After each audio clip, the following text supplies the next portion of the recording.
নারী খুবই ভয়ঙ্কর। একটা নারী একটা পুরুষকে প্রতিষ্ঠিত করতেও পারে, আবার ধ্বংস করতে পারে সেকেন্ডের মধ্যে। জানে ভুল আমি করছি, আমি মানি, আমি ভুল স্বীকার করি। এর জন্য আমি খুবই দুঃখিত, খুবই সরি সবার কাছে। আগামীতে আমার ধারা এই টাইপের কোনো ভুল আপনারা দেখবেন না। সামনের দিন নিয়ে তেমন কোনো চিন্তাভাবনা নাই।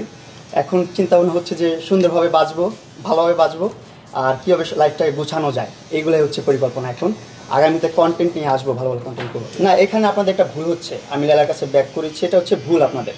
আমি এই জায়গাটায় দাঁড়ায় কিন্তু আমরা প্রেস কনফারেন্স করছিলাম যে এখানে লালা ছিল, এখানে আমি ছিলাম। তখন কিন্তু আমরা বলছি শুধুমাত্র কেসগুলোর জন্য মিউচুয়াল আন্ডারস্ট্যান্ডিংয়ে আসছি আমরা, শুধুমাত্র কেসগুলোর জন্য। বারবার কিন্তু আমরা বলছি এই কথাটা, যখন অনেকেও বিরক্ত হয়েছেন যে বারবার কেন এই কথাটা বলছি। বারবার বলার কারণটাই এটা যে আপনারা যেন নেগেটিভলি না নেন যে আমরা কোনো রিলেশনে আসি। আমরা কোনো রিলেশনে ছিলাম না।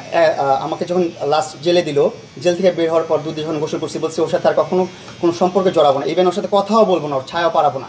কিন্তু পাড়াইতে হয়েছে কেন? কারণ হচ্ছে আমি ভাই অত মানে বড় ব্যাকগ্রাউন্ডের সন্তান না, অনেক হাই সোসাইটির মানুষ, আমি মিডল ক্লাসের একটা ছেলে, গরিব একটা ছেলে। এই যে কেস কামারি চালাইতে, আদালতে দৌড়াদৌড়ি করতে যে পরিমাণ টাকা খরচ হয়, যে পরিমাণ কষ্ট হয়, সব কিছু বিবেচনা করে আমি ভাবছি, মাসুদ ভাই যখন বললো, অফার করলো যে হ্যাঁ তোরা মিউচুয়াল আন্ডারস্ট্যান্ডিং নিয়ে চলে আস, ভালো একটা ফ্রেন্ড হয়ে যায়, এনিমি থাকার দরকার নেই। না ঠিক আছে, তখন আমি ভাবলাম যে হ্যাঁ মিউচুয়াল আন্ডারস্ট্যান্ডিং আসা যায়, ভালো বন্ধু হয়ে থাকতেই পারি, স্বাভাবিক। ওকে আমি ফ্রেন্ড হিসাবে অ্যাকসেপ্ট করে নিবো, আমাকে ফ্রেন্ড হিসাবে অ্যাকসেপ্ট করে নিবে, আমার মামলাগুলো তুলে নিবে। এই জন্য কিন্তু ওর সাথে মিলা হইলো লাস্ট টাইম, এই যে আপনার 3 মার্চ যে আমরা প্রেস কনফারেন্স করলাম, এই কারণেই মিলছি যে মামলাগুলো তুলে ফেলবে। কিন্তু দেখা গেল কি প্রেস কনফারেন্সের পর ওর কাছ থেকে যেহেতু লিখিত রাখি নাই, কোনো কিছু নাই, দলিল টলিল নাই, তাই কী করলো, মন মতো না চাইলো আমার, যা মন চায় তা। যখন আসতে বলে তখন যাই, যখন বসতে বলে বসি, যখন শুইতে বলে শুই। তো এমন হইতে হইতে এখন বিষয়টা হলে একটা সময় দেয়ালে পিঠিয়ে গেছে। তখনই আমি কিন্তু লাইভে চলে আসছি। লাইভে এসে দেশবাসীর সামনে আমি সব প্রকাশ করে দিয়েছি, যাক যা হবে হবে। পুরো বাংলাদেশের কাছে আমি নিজেকে ছেড়ে দিলাম। এখন বাংলাদেশ কী করবে বাংলাদেশ জানে। ভুল আমি করছি, আমি মানি, আমি ভুল স্বীকার করি। এর জন্য আমি খুবই দুঃখিত, খুবই সরি সবার কাছে। আগামীতে আমার ধারা এই টাইপের কোনো ভুল আপনারা দেখবেন না, না আর কখনোই না। কেন যাব? এখন দেয়ালে পিঠ ঠিক গেছে এবং বাংলাদেশের সামনে সব প্রকাশ করে দিছি আমি। এখন আর আমার মধ্যে কোনো ভয় নাই।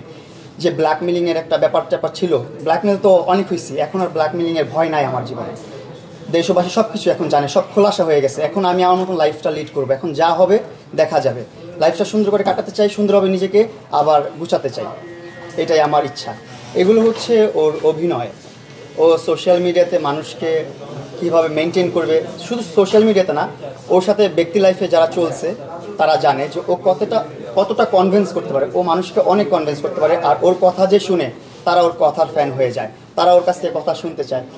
এবং আপনি দেখবেন, আমি কদিন আগে একটা ভিডিও দেখলাম যেখানে মানে ওর সাথে ঝগড়া হওয়ার পরপরই ও একটা গ্রুমিং সেশন চালু করতেছে, বলতেছে অনেকে আমার মতো কথা বলতে চান, কথা শিখতে চান, সো আপনারা সবাই আমার গ্রুমিং ক্লাসে অ্যাড হন।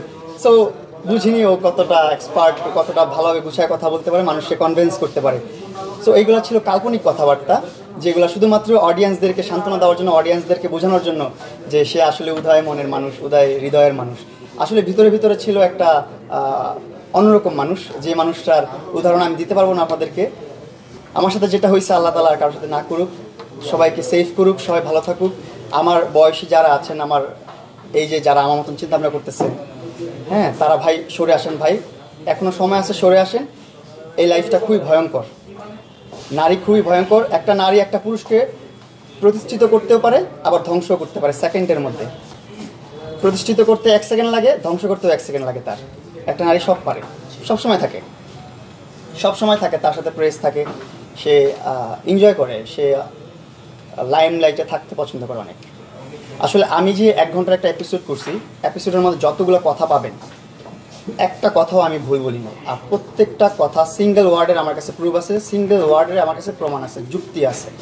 আর ও যে প্রোগ্রামটা করছে, আপনারা আমি দেখছি সেই প্রোগ্রামটা, আমি নিজেও অনেক ধৈর্যের পরীক্ষা দিছি, আপনারাও অনেক ধৈর্যের পরীক্ষা দিয়েছেন হয়তো বা। 3 ঘন্টার একটা শোতে 1 ঘন্টা সে একটা টপিক ঘুরাইছে, 1 ঘন্টা।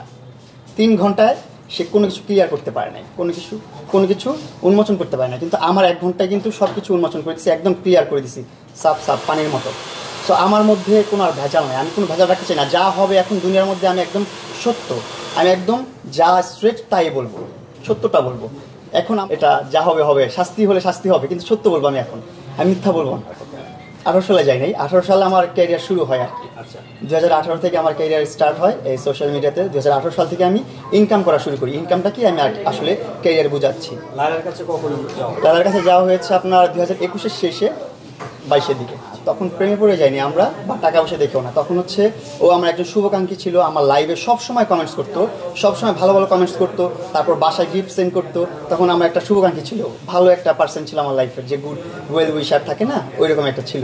ওইটাই ভেবে ওর সাথে ভালো একটা সম্পর্ক ছিল আমার। কিন্তু ও আস্তে আস্তে ওইটাই ম্যানিপুলেট করতে করতে কোথায় নিয়ে গেছে সেটা তো আপনারা এখন দেখতেছেন। আর এগুলো একদমই ভুল, ফেক কথাবার্তা। তার কাছ থেকে কখনো কোনো লিকুইড মানি আমি নিইনি, তার কাছ থেকে কখনো টাকা নিই। এটা কাল্পনিক কথা যে 3 দিন আমি হাবুডুবু খেয়ে ঘুরছি ওর এলাকায়, এটা পুরোটাই বানোয়ার কথা। আমি হচ্ছে যেদিন ওর বাসায় খুঁজছি, ওরে প্রায় আধা ঘন্টা 1 ঘন্টার মতো খোঁজার পর আমি যখন চলে যাচ্ছি না পেয়ে, তখন ও নিজে আমাকে অ্যাড্রেস দিছে যে এই 3 নম্বর রোড এখানে আসো, এখানে আসো, আমাকে পাবো। গেছি, পাইছি।